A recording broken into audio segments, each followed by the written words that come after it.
So I take the GMAT, do really well on it, write all my essays, and I get into Harvard. And I'll never forget that moment because I was the first in my family to go to graduate school.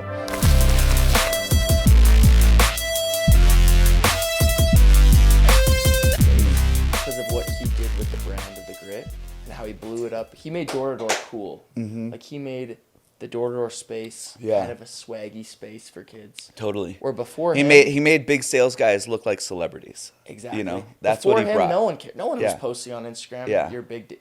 Everyone did it for money. Now it's like this chase for something like bigger than just a golden door.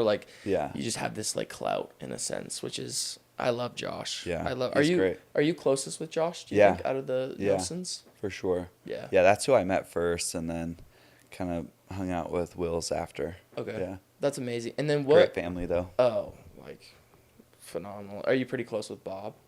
Yeah, I know Bob. I mean, we we always see each other. We're usually meeting at the hospital because of something Josh did. You know, whether he broke his back or it was year over year. I feel like we meet at the hospital every 6 to 9 months. You know, it's crazy. And so I know him kind of through that. But he's also an HBS guy, Harvard Business School guy, and we've kind of talked about that world. Yeah, he's together. He's pretty intelligent. I know. Yeah, that. he is. He's coming on the podcast actually. That's great. He's gonna come on the podcast. You're good. Cool. Yeah. So pretty much, I just introduce you, and then it just pans out, and then there's no agenda. All of these podcasts have just been like this. Yeah. Just talking and getting to know, and then your insights, I think, will be phenomenal. Is there anything else that I should add in kind of the intro? That alone's pretty insane. Is there you've owned you've founded a couple other businesses, speaker company called Braven, but you're good. Braven, and I won't remember, but that's you're good. Could I say founder of multiple companies? Sure. Cool. That's perfect. Cool. Awesome. Well, welcome to episode 9 of Grit and Grace podcast. I'm here. I always say Gills. It's Bills. Bills. Okay. Yeah. I just wanted to make sure. I know it's Bills. Welcome to episode 9 of Grit and Grace podcast here with Shane Bills. First of all, the swaggiest man I know, literally. Oh, please. Got the drip that I've never seen. As soon as I met him, I was like, whoa. I was like, this man is dope. Anyways, he is the founder of Pronto. He did his undergrad at BYU and then did grad school, got an MBA in business at Harvard. And then just a businessman, just the founder of multiple businesses. And already, before the podcast even started filming, I'm already like, whoa. So I'm excited to have you on. Excited to be here. Thanks for having me. So, if you could just introduce yourself, where you're from, just everything about you and that kind of thing, that'd be awesome. Let's go. So I grew up in the D.C. area. We kind of moved around a little bit before D.C. We were in Dallas until I was 8, and then Chicago for a year, Laguna Beach for a year, and then D.C. from kind of 5th grade on. And I think a lot of my, drive probably came from growing up in that area. Mm-hmm. I mean, there was a lot of successful people in both my congregation and in the community in general.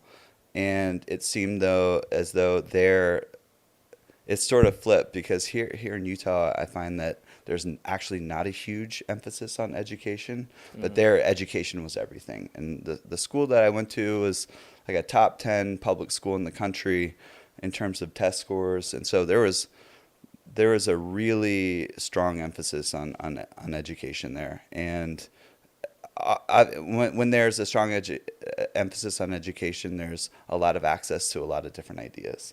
Mm-hmm. Wow. And so from there, I guess you kind of moved to Utah, and now you have obviously, and I forgot you're a father. Yeah. It's actually crazy because you have a daughter on a mission, and then you have a son senior year, junior in high school, Orem. And then how many other kids? And then two others. So I've got a daughter, Zoe, who's 14, freshman, and then a son who's our caboose, and he's in 4th grade. Just got finished coaching his football season, so. I saw that on Instagram. That's so cool. Yeah. That's so cool. So first of all, I'm like, whoa, because you don't look like you have a daughter on a mission. Like you would never get, and your energy's. Well, thank you. I think that's what makes you kind of very interesting to me is that you have these accolades that you wouldn't. It's not like you wouldn't guess you would know just based off of talking to you, but your energy is so like relatable and like younger. Like you keep kind of like a like, you know? I don't know. Yeah, I think you know the core of me loves discovery, and I think that's been my love language my whole life. I could, you know, even as like a teenager, if we went into the city, I was just always caught wandering, and I just wanted to see what was around the next corner and the next corner. And I think I've taken that sensibility throughout my life, whether it's with education or fashion or music or film or anything that I'm doing in my career, just always had that kind of hunger to see what's around the next corner. Wow. And then so your timeline, let's just go from Yeah. when you graduated high school. Yeah, So where did you graduate high school and then So from there? yeah, I graduated high school in DC in Maryland, and then from there, really, I'd always done well in school. I'm an oldest child, so you kind of have that achiever. You want, you know, 5 gold stars for everything, and so from there, I really only applied to one school, and that was BYU. Came out to BYU, and then did a mission in Siberia, Russia. So It's crazy. huge mission. I think it At was. that time, that was probably Oh my gosh, really wild. it was actually so wild. I mean, my first year, it was the coldest winter in Siberia in like 100 years, and I kid you not, like the inside of my wall, the wall that faced the street, was plated with ice on the inside. And so the warmest place in our apartment was the refrigerator, and so anything that we wanted to keep not frozen, we kept in the refrigerator because at least it was insulated. But man, there were so many valuable things that came from that. Like, first of all, you know, looking back, it's like, oh my gosh, like, what were you doing? Like, that's insane. How did you make it through? But I just had these like adventure goggles every day, and I learned from that experience, maybe more than anything, that the mindset that you bring into any situation is going to completely color the experience that you had. So here's this incredibly difficult situation that I'm in, that I'm forced to be in for 2 years. And I just like felt like, man, this is an adventure. Like what else can I try and get through? What else can I like overcome here? And what else can I see what I can learn? And so that was super impactful for me. Came back, finished my undergrad at BYU, and then again, kind of, I think more achiever mentality than knowing exactly what I wanted to do was I wanted to get a really hard job out of undergrad. I knew that, you know, working on Wall Street was one of those jobs that was really difficult to get.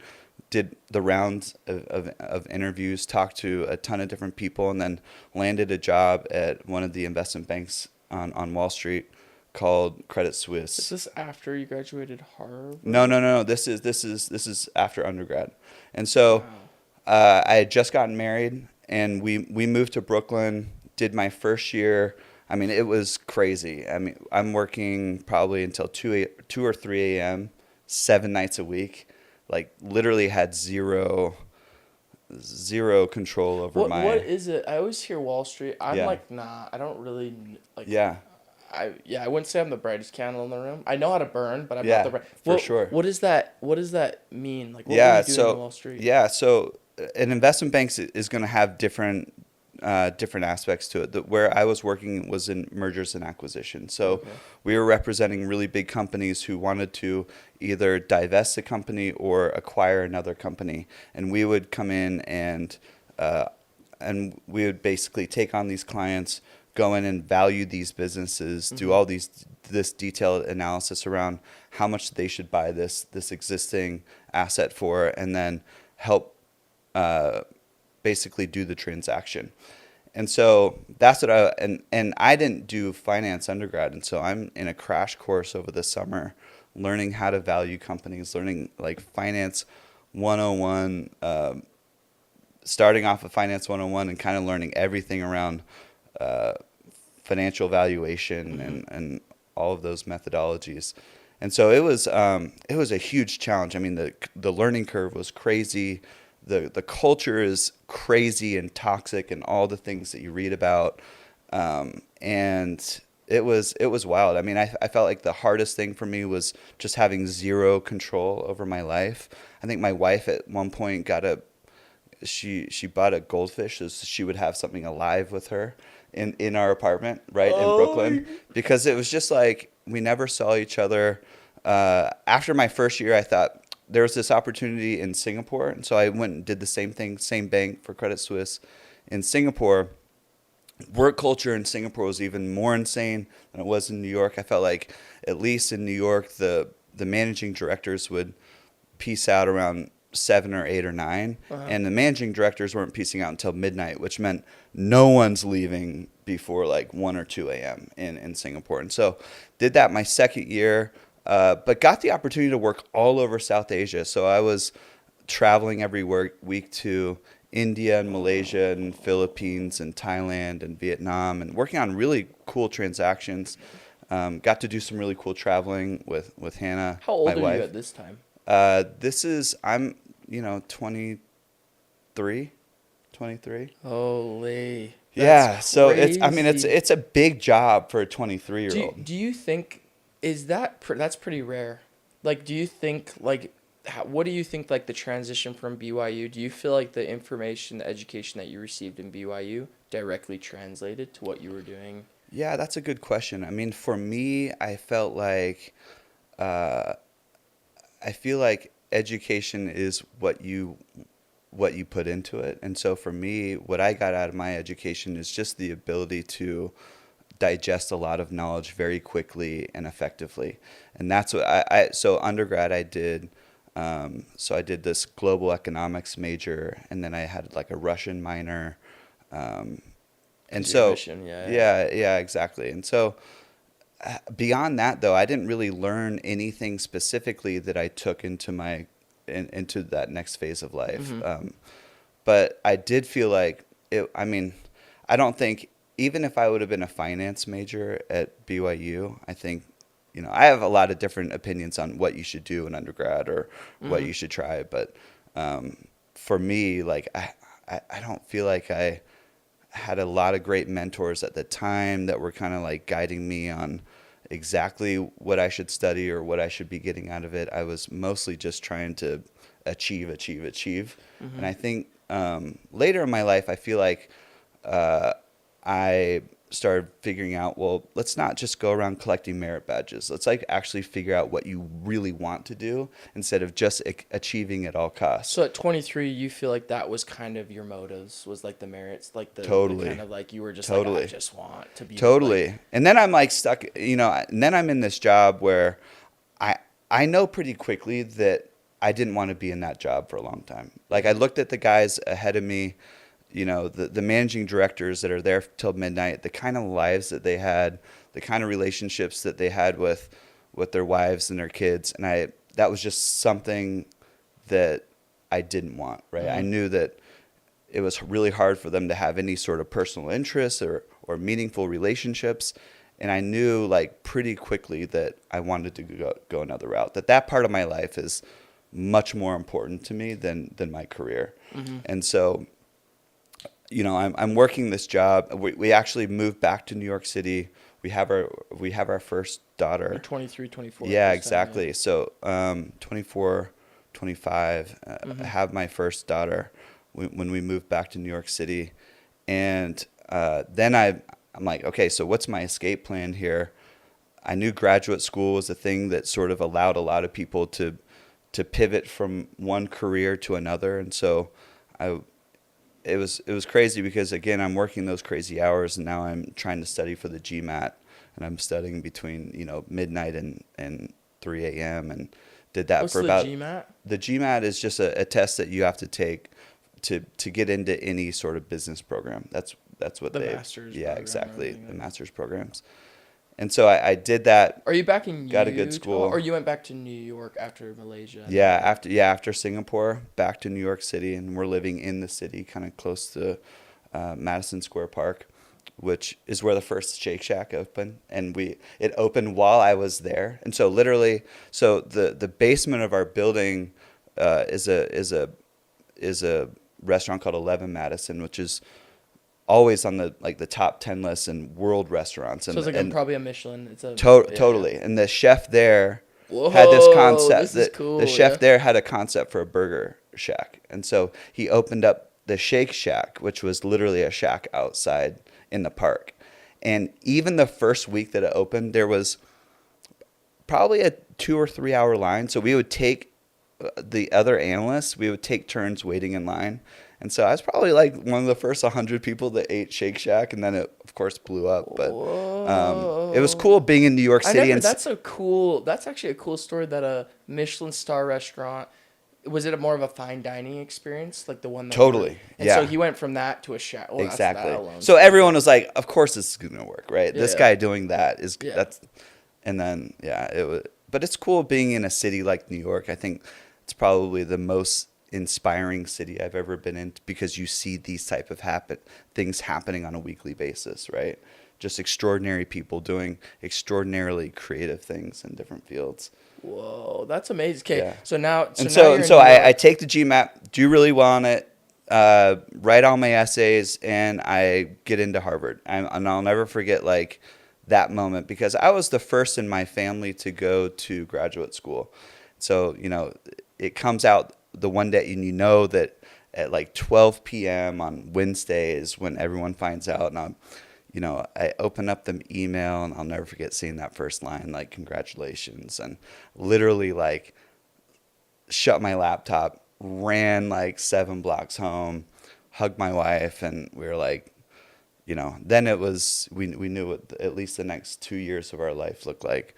So we packed up and we moved up to Boston, where we lived right there on campus. And it was awesome because there was such a cool cohort, and just the most amazing people that I've ever, really collection of people I've ever been around, and really kind of learned there that, wow, you can kind of get anywhere from anywhere. I'll never forget the first day I sat down, and the first year you're with the same 90 people for all your classes. In fact, you sit in the same seat. And so you're meeting your section. We were section J. And I remember I'm sitting down, and you're 25. Yeah, I'm 25 at this point. And I remember to my right was this guy with a shaved head, tattoos all over his body. And I was just like, wow, like, what's his story? And then another guy who's very different on my left. And, you had this like concert pianist, and you had this person that was a really high performing game developer for Microsoft. And so you just had this really interesting, and which you would never guess. You would think Harvard's just these. You would think that, it's a bunch of finance guys that get in, and no, but I mean, I felt like, just my section was probably 40% international, and probably just like 20% from either the consulting or financial services background. But it made for such an interesting discussion, and you also realize the power of, I guess it was really kind of the power of making sure that you're surrounded by people that aren't like you, right? Because that's the only way to bring in new ideas that are going to be something that maybe you hadn't thought of before. Mm-hmm. And so these discussions where you had someone that came from the nonprofit sector, debating with someone that came from the financial services sector, debating with someone that was a opera vocalist, it just brought in so many different perspectives, and the power of different perspectives to create this 1 + 1 = 3. Mm-hmm. It was. Is Harvard very like competitive? Is that like for sure? Yeah, I think of BYU and you just think of the classic, like all these competitive, smart high school students. Like certainly everyone's really driven, but I didn't ever feel like it was competitive like me before you, mm-hmm. or it wasn't a 0-sum game. Yeah. Which was a really nice environment. But, they do get rid of like the bottom 10% after the first year. And so you do have to maintain a certain, they literally certain performance. They cut you off? Yeah, they cut off the bottom 10%. Yeah. I never knew Which that. is just Yeah, would Which be will awful. motivate you alone For sure. to not be in the bottom 10%. Yeah, for sure. And you're the bottom 10% is still got into Harvard. You know what I mean? So You're it's not. not It's like not like the bottom 10% of a high school class. Yeah, It's exactly. like you're with the best in the world. yeah, exactly. So And so you did 2 years in Harvard, yeah, and then you graduated your MBA. What I'm curious about is what you always hear. Like even Harvard's crazy because I'm from Canada. It doesn't matter where you're from. You hear of Harvard Mhm. like at a young. Like you just whenever someone talks about intelligence or someone that talks about schooling or the highest level is Harvard. And so what does that look like when you graduate your MBA from Harvard? What's the difference of graduating Harvard versus, a community college when you get your grad? Or, you know what I mean? Like, Yeah. what did your path look like once you graduated yeah. Harvard? It's really interesting because especially even your first year, you're thinking about. So between your first year and second year, everyone kind of does some sort of internship, and so it's your first taste of like, okay, there's these consulting firms or different businesses that come in and they are looking for interns and now they're interviewing, right? Um, I, th- I think that the impact of Harvard I felt later because now I'm like, you are going out for these internships or in your second year, these full-time opportunities, and you're just competing against Harvard people. Mm-hmm. And so you're just in a really competitive fish tank. Yeah. And so I was like, I didn't feel like at that point, Harvard didn't separate me from anyone because, my first year, I remember I really wanted to do something in the entertainment industry. That's one of the things I was really interested in. And so Warner Brothers came out, they had this strategy position and, and they're holding these interviews. And I remember there's like 50 other kids from Harvard that want to do this same internship.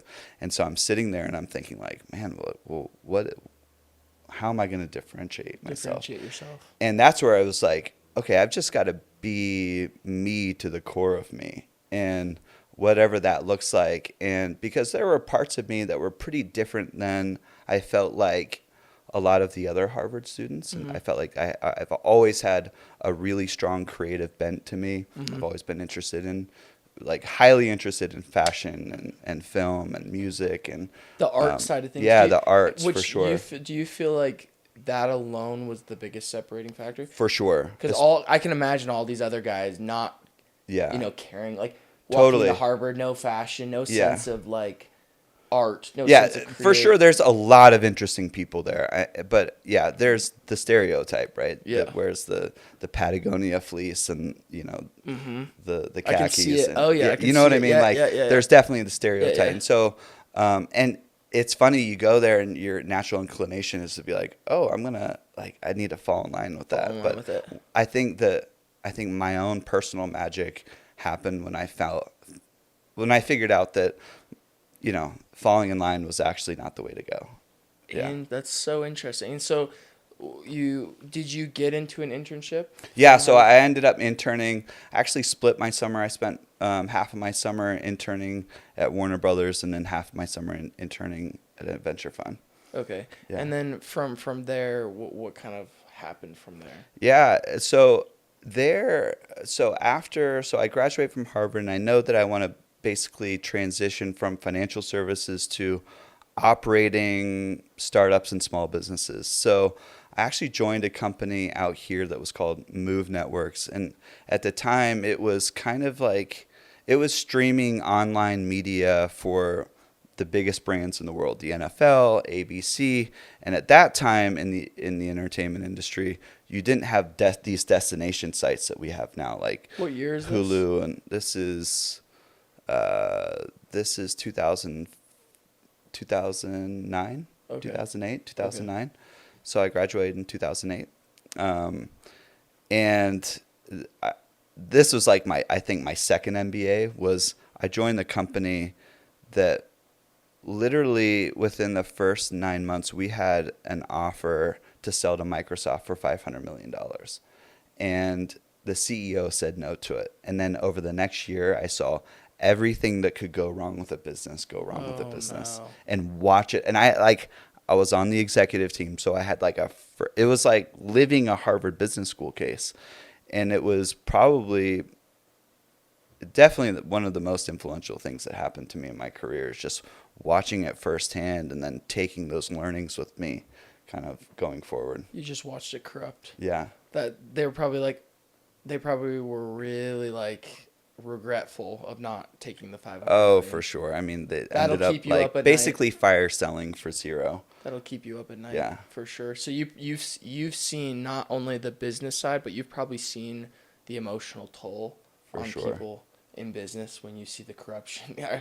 corrupting. Yeah, I mean, it was a hard thing to watch. I mean, the CEO, I think, was just the wrong CEO for the business. He came from a technology background, but this was a very much more of like a media and entertainment play, and just really had to understand the dynamics of that industry. And it was it was really sad, but it was really eye opening. I think everything went wrong from having bad code to Why did he Yeah. he deny the deal? Did he just see more further? Yeah, growth? I think he saw it as a $1 billion company, and so yeah. multi-billion-dollar company, and this was like, it was kind of like pre-Hulu years a little Wow. bit, and so there was a lot of interesting things. And listen, that industry, looking back, I mean, it's always easy to say like in retrospect, but there was so many different shifts that were happening in that industry, because in the space of 2 years, you know, companies like ABC and Disney went from wanting to, if you wanted to watch Lost, you had to come to abc.com to watch Lost, and then Move Networks was powering that experience, to, oh no, let's actually syndicate our content out anywhere that we can, whether it be like Hulu or different streaming platforms, and that all happened within like 3 years. And so Wow. it was a gigantic change that, yeah. So you left that company that kind of crumbled, and Yeah. then where did you go from there?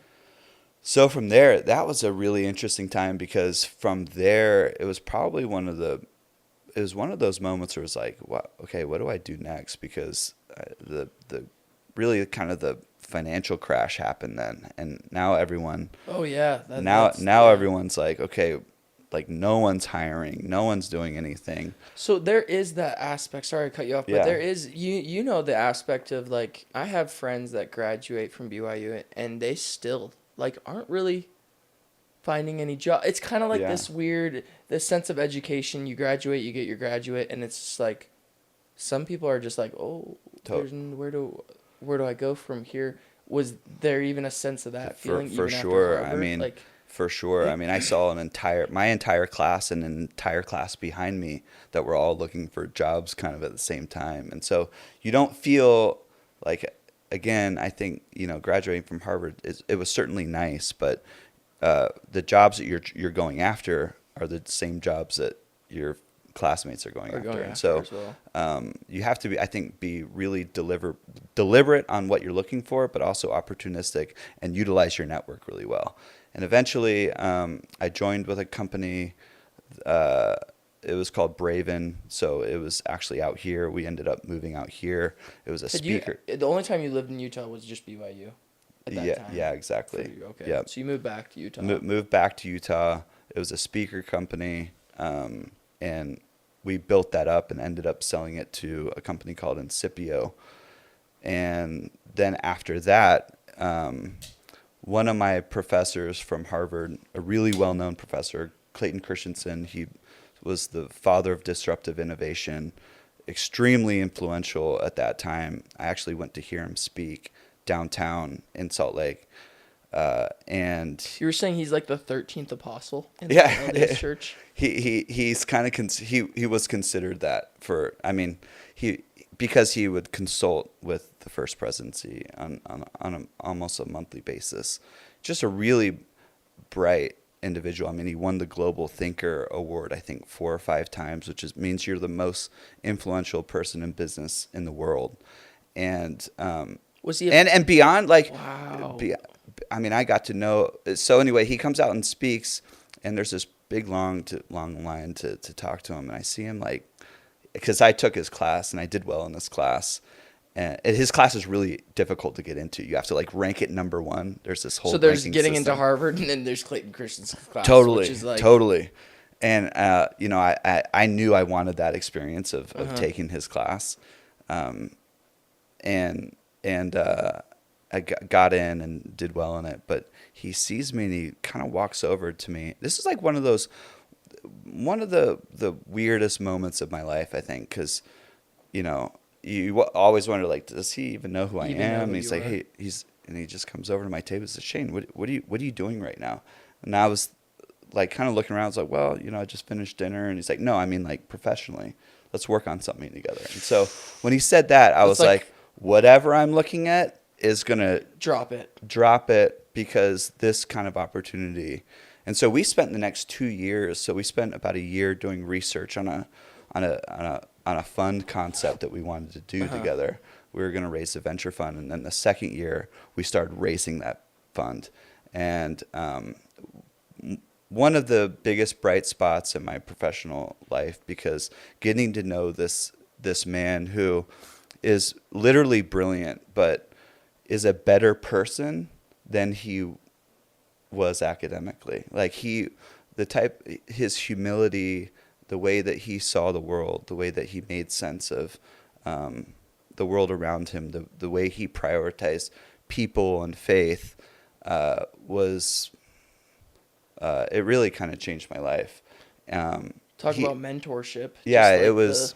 Yeah, it was the most fortunate mentor I've ever had, for sure. And there's probably very few to none that have had anyone like that, even close to their.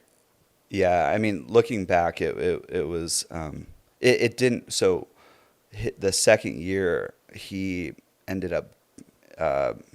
So he had like he got like cancer, and then ended up passing away, actually from diabetes.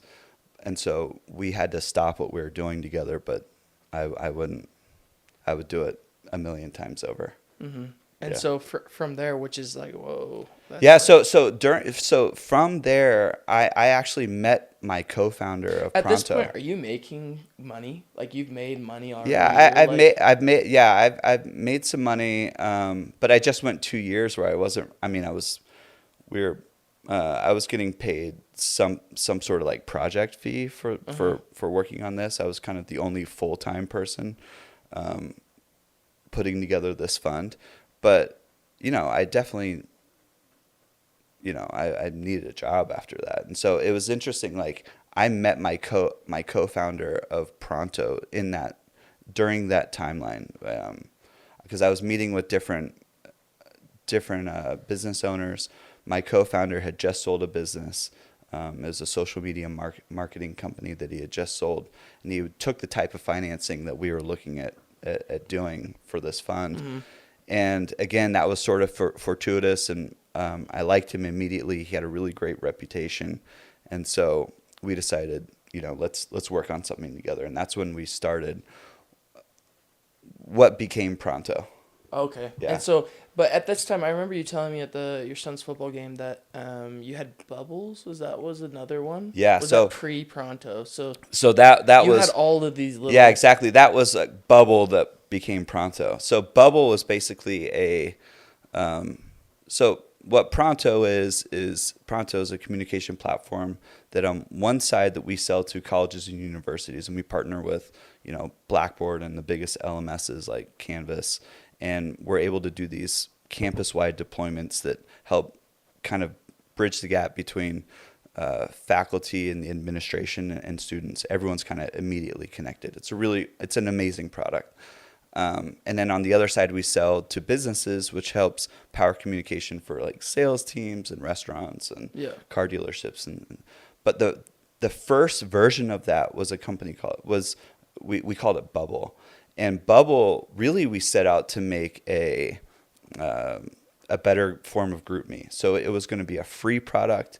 And when you're doing free, you've got to figure out interesting ways of trying to get new users. And so when Zach and I were, when we brought in a really talented guy named Ben Dolman, who had won Apple's App of the Year and Apple's Design Award, we knew this needed to be built like in a way that was really engaging and really smart and simple. And he knew how to build that kind of technology. So when we released it, it was a good product, but it's really hard to grow a consumer product. And so that's when, I know we've talked about this before, but that's when I sort of had my like celebrity hit list, and I had never really been in that world before. And there was a huge, like, so many learnings, but I basically had a list of who I thought would be the best people to partner with to grow And this. this is at Bubble when you're kind of having the Bubble at this time is an app that you can download. Yeah, on that's your right. phone. Like That's it's right. like, and what year is this? This is like 2015. Yeah, 2015. So you Yeah, have that Bubble 2016. app, and is it pretty much the same as Pronto? Very similar to Pronto. I think it's just more the consumer version Does of it still it. So exist, Bubble? it doesn't exist. So we sunsetted it, and that's a long story. But it was just the consumer version. So it was going to be for anyone to use, friends, families, and we really were targeting, like high school, college age students, but really kind of high school. And so, some of the biggest names at the time were like the Jenners and Justin Bieber, and there was like Steph Curry. And so, Well, my Yeah. curious question, and I never got to ask you this at the football game. By the way, like anyone that knows me, and I've talked to you about this, like Justin Bieber's like my like I'm not a big. I have turned not so much into a big it's celebrity your Canadian guy. roots. He's my Yeah. like grew up listening to him on Yep. the radio, like everything. Did like a dance production about Justin Bieber, like just everything about him. What made like. I'm trying to understand why did you go to these people with Bubble? Like, what did they want from you Yeah. with Bubble? Were you selling Yeah. the service? And like, So basically, we wanted people to promote it, and so. so you weren't selling it to them. You No, just wanted them to be no. involved. We wanted them to invest, and it was like this long. So I put together this hit list, and Who's on your hit list? it was everyone. I mean, I literally like sorted by the most Instagram followers. So it was like Cristiano Ronaldo and Messi and Neymar and like the sports world, and like LeBron and the sports world, and then there was like Taylor Swift and the Jenners and Kardashians and Justin Bieber and Bruno Mars. So it was like all of the biggest relevant people at that time. And this was my first time kind of reaching out to agents, and man, you just get so many doors shut in your face. But I How are learned you reaching out to these people? Is it like cold. I mean, a lot of it. Instagram No, never Instagram DM. It was usually like a friend of a friend of a friend, right? It was someone that knew someone's you agent. built connections? At Yeah, this time? and I was building connections at such a rapid clip. I mean, I was spending almost every week in LA, just going to whatever event I could go to, and really kind of learning this space, and very quickly learned that, agents don't ever want you to meet talent, right? Because they're gatekeeping, and They're there's trying to protect. for sure. And when you learn that space, like there's so little loyalty that like people move on from agents all the time. It's pretty And corrupt. so you have this guy who he's got this Harvard Business School background, and that's threatening to an agent on some level, because it's like, oh well, I don't want you, like, This is my product. yeah, this is my product. I don't want him to think that you're the guy to listen to. And so I learned very quickly that like I had to either become valuable to the agent, or I had to circumvent the agent and find my own way in. And I think the first person that I really got involved with Pronto was Steph Curry. And this was man, this was the year. This is the season before the 2016. This might need to do 2 parts. This is crazy. This was the year before the season where he just blew up. But he was already the thing. 2015? Yeah, it was like 2016 was like the 2016 year. was like you would go on Instagram and every reel. He was the show. I mean, everything. it was the show, Yeah. right? And I found out who his agent was. His agent actually had Washington, D.C. roots. His agency was out of D.C. This is interesting. Sorry, I interrupt Yeah. you because it's interesting seeing. You have obviously all the hard skills in the world. You have the intelligence. You've gone to school, but it's interesting now watching how hard skills are great and you need them, but now it's like watching your soft skills. Totally. Like your communication, your interpersonal Totally. communication. So that's interesting. Like, which you probably figured out quickly that you need some interpersonal. And I fell on my face so many times. Really? I fell on my face so many times. While I was figuring this out, I went to pitch agents and, you know, told a big story and got shut down. I went to pitch agents and then I figured out this, like, and I think that this is the principle that I sort of took with me forever, is this relationship or principle of, like, if you want to build a relationship, you have to be willing to put more into the relationship than you get out of it. You have to be indispensable. And I've taken that to my relationship with my wife or my kids, or, you know, in business or my personal life. You can't have the expectation that you're going to get back the same. No, Is that you kinda what can't. you're You saying? have Yeah. to put it. You have to be willing to put in more than you get out of it. And so with Steph's agent, I saw that, you know, he was kind of underwater, looking at they were getting all of these opportunities. And so I said, before I even met Steph, I said, hey, let me just help you, like, look through deals. I'll help you screen deals for, like, the So really you good got ones. in. You got in with the agent, then you got Yeah, in. so I met with the agent at his home, right on the beach in Redondo Beach, beautiful home, and I sat in there, told him about Pronto, told him about our vision of Bubble at the time, I guess, and, you know, he liked that, and then, you know, you could see, like, well, I don't want you to meet my guy, you know, so I'll take it to my guy. And the other thing I learned is, if I'm not the one pitching Bubble, like, it's not going to literally happen. the same as door-to-door sales. Totally. If the spouse goes to talk to the other spouse, you're like, You're done. Yeah, you're not getting the deal. No. You're not going to communicate my vision the way, and you're not going to see it in my eyes. The like feeling. the feeling, The like transaction what of I've put energy. into this, Yeah, what my vision is for Mm-hmm. this. When you're an entrepreneur, you feel that so deeply, and you've lived it, and you know. I relate. Yeah. This more than anything you said. This is where I could really connect, because it's so true. Like, even on the doors, you're like, Yeah. you need to feel my energy. If your spouse doesn't feel my energy about this and my why and why I'm doing this, they don't care. And So that's he so was like, cool. you know, I'll take this to Steph and I'll talk to him. And it's right there. I was just like, you know, hold off. Like, let me help you with some things first. Let's build some trust here. And so he sent me probably 10 to 15 deals he was looking at. And we would just, like, kind of talk once Just a week. out exterior deals. Yeah, deals that have nothing to do with So me. you just wanted to because help him. I had a skill set, right? I had just finished doing investment banking, where I was looking at, you know, mergers and acquisitions and and valuing different assets and thinking about deal structure, and then 2 years of Harvard Business School, where I was kind of doing the same thing and analyzing different businesses, and so I was pretty well trained to do this. In fact, like, That's a literally hell of a lot more trained than this agent is. Yeah, And that's what I figured out very quickly, is, like, these agents, these were relationship people that had usually no business background.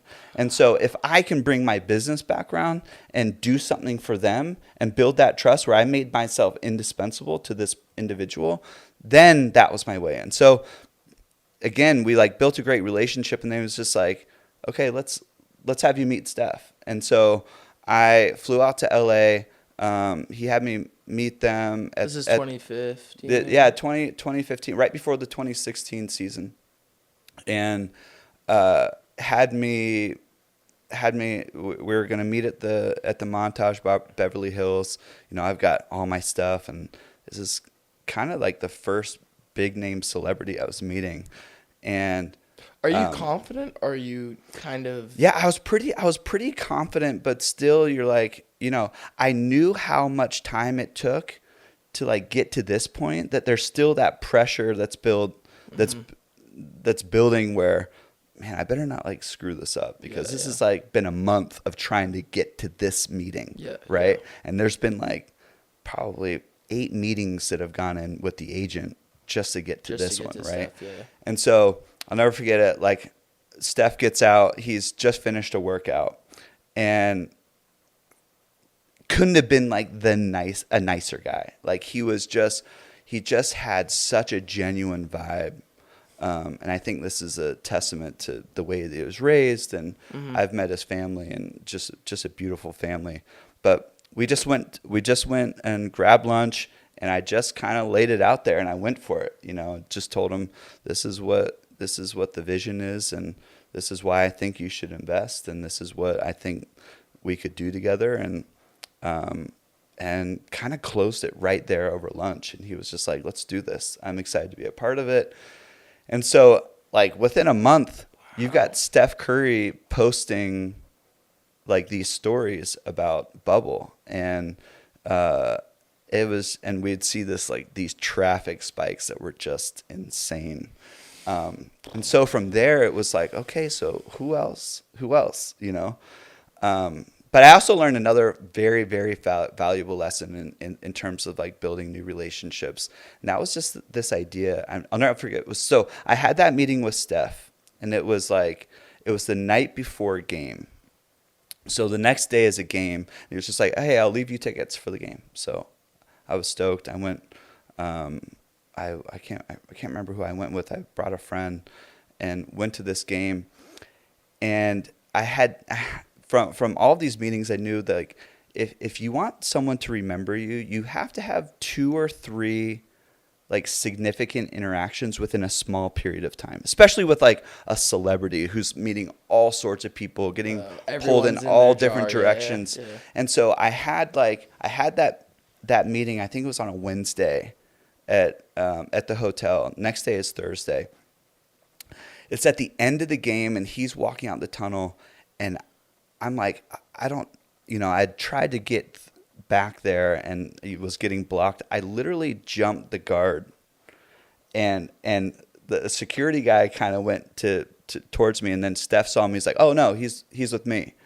And so I walked to like the locker room with him. We talk a little bit more about Bubble, but like right then, right after the game. But right then and there, I was like, oh, he's gonna remember me. Like, we've had these 2 interactions back to back in consecutive days, and we then I had his number and he has my number, and so we're now like super connected, right? It wasn't just one off lunch meeting because they don't give their number out. Like it's no, exactly, and like they have a million one-off lunch meetings. Yeah, I knew it had to be something a little bit more. Wow, that is actually so wise. The 2 to 3 major interactions within a week.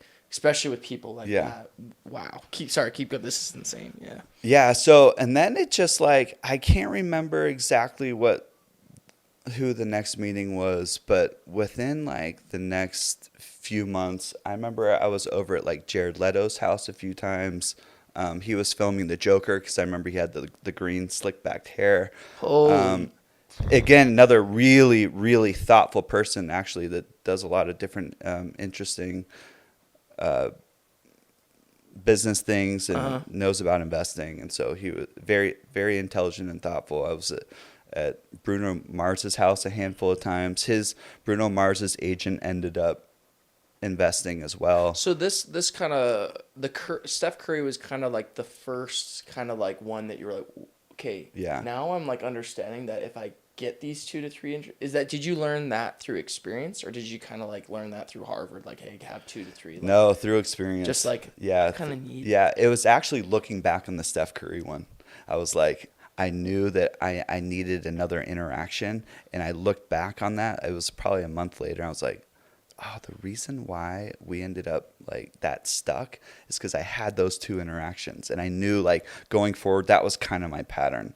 And so the biggest like probably celebrity in the world at that time was Justin Bieber, because he had just dropped the Purpose album. Literally the most. That was another one that I remember 2015. That was the craziest time for him. Like, yeah, it was insane. I mean, he was like the guy. So at this point, you've gone Steph Curry, you got Jared Leto. Yeah, Jared Leto. I had a meeting or two with Bruno Mars. And Bruno Mars's agent had invested, and then like really like Justin was the guy that I really What other wanted. people did you have before Justin? Not before, just after Justin was like the Jenners, Kardashians. Okay.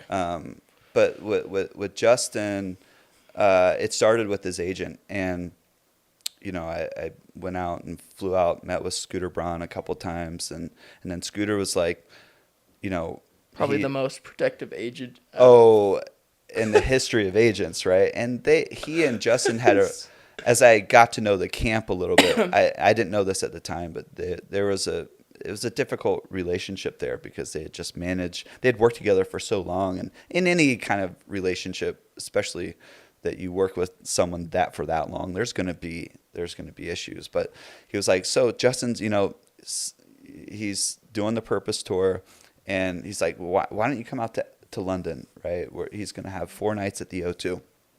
And so I go out to London, and first of all, it was the first night I get out there.